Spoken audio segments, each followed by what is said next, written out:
जैव विविधता, बायोडाइवर्सिटी एक ऐसा शब्द है, एक ऐसी टर्म है जिसका आज के समय में बहुत ज़्यादा महत्व बढ़ चुका है। जैव विविधता से अभिप्राय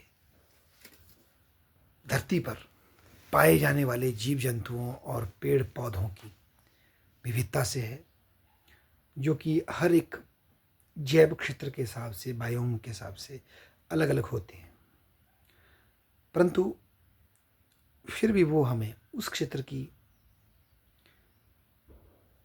वानस्पतिक और जैव संबंधी संभावना को दर्शाते हैं। वर्तमान समय में मानव के विकास के कारण और जलवायु परिवर्तन के कारण बहुत से पेड़ पौधे, बहुत से स्पीशीज़ विलुप्ति की कगार पर जा रहे हैं और इसमें सबसे बड़ा योगदान मानव का ही है। और यदि ऐसे ही चलता रहा तो न जाने कितने स्पीशीज़ और कितने पौधे विनाश के गर्क में चले जाएंगे और हम दोबारा उन्हें कभी प्राप्त नहीं कर पाएंगे।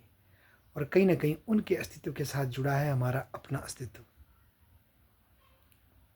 तो इन सब फैक्टर्स को ध्यान में रखते हुए यूएनओ ने 1992 में वर्ल्ड अर्थ समिट में ही यूएनएफसीसी के साथ साथ biodiversity convention on biodiversity sign की थी, जिसको शॉर्टकट में हम CBD कहते हैं। और उसके तहत हर 2 साल में इसकी जो हस्ताक्षर करने वाले देश हैं उनकी कॉन्फ्रेंस ऑफ पार्टीज कोप होता है। और वर्तमान में 16वां कोप 2024 में कोलंबिया के काली में हो रहा है। और बेसिकली ये यूएनओ के तत्वाधान में ये होने वाला कोप, जो 2022 में Kunming Montreal global biodiversity framework adopt किया गया था, GBF Kunming Montreal global biodiversity framework, इसको हम KMGBF या GBF ग्लोबल बायोडाइवर्सिटी फ्रेमवर्क कहते हैं, को साइन किया गया था। उसको इम्प्लीमेंट करने के लिए फंड जनरेट करना और कंट्रीब्यूशन खड़े करना और उसके माध्यम से ग्लोबल बायोडाइवर्सिटी फ्रेमवर्क फंड की स्थापना करने के लिए कोशिश की जा रही, ताकि बायोडाइवर्सिटी के लक्ष्य को प्राप्त करने में सभी देश और सब नेशनल गवर्नमेंट्स अपना योगदान दें। वर्तमान में UNEP के तहत, यूनाइटेड नेशन एनवायरनमेंट प्रोग्राम के तहत, विश्व में कुल भूमि का 17.6% भूभाग ही किसी न किसी तरीके से प्रोटेक्टेड है। और समुद्र के संदर्भ में तो ये रेशो 8.4 आती है। तो इसको बढ़ा करके 30% लैंड और 30% वाटर में करना है, सी में करना है।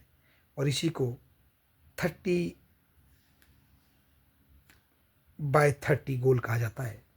इसकी तरफ कोशिश की जा रही है कि 2030 तक विश्व के मैक्सिमम कंट्रीज जो योगदान दें और सी का 30% रीजन और लैंड मास का 30% रीजन जो है प्रोटेक्टेड हो सके, जिससे कि बायोडाइवर्सिटी के संवर्धन में, के संरक्षण में बहुत ज़्यादा योगदान दिया जा सके। इसके ऊपर काम हो रहा है, जो कि अपने आप में एक बहुत ही महत्वपूर्ण विषय है। और ये जो Kunming Montreal global biodiversity framework है, जो 2030 का लक्ष्य बनाता है, इसमें 23 गोल हैं।